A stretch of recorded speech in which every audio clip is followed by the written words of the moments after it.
భగవంతుడు మనలో ఏమి చూస్తాడో మీకు తెలుసా? ఎంత సంపన్నుడన్నది అని చూడడు. అందులో ఎంత ఆర్తులకు అందించావని చూస్తాడు.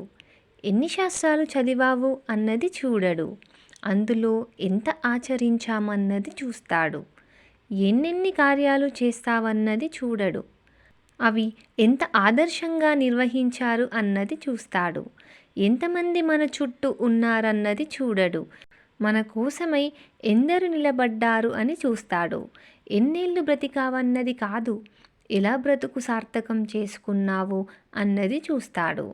మన జ్ఞాపకం సంతోషాన్నివ్వాలి, మన ప్రస్తుతి ప్రశాంతతనివ్వాలి, మన స్మరణ ప్రేరణనివ్వాలి, ఒక మాట ఓదార్పునివ్వాలి. అప్పుడు కదా జన్మ ధన్యమయ్యేది, అప్పుడు కదా బ్రతుకు పాఠమయ్యేది, అప్పుడు కదా చచ్చినా కూడా బ్రతికేది, అప్పుడు కదా పుట్టుక పుణ్యమయ్యేది.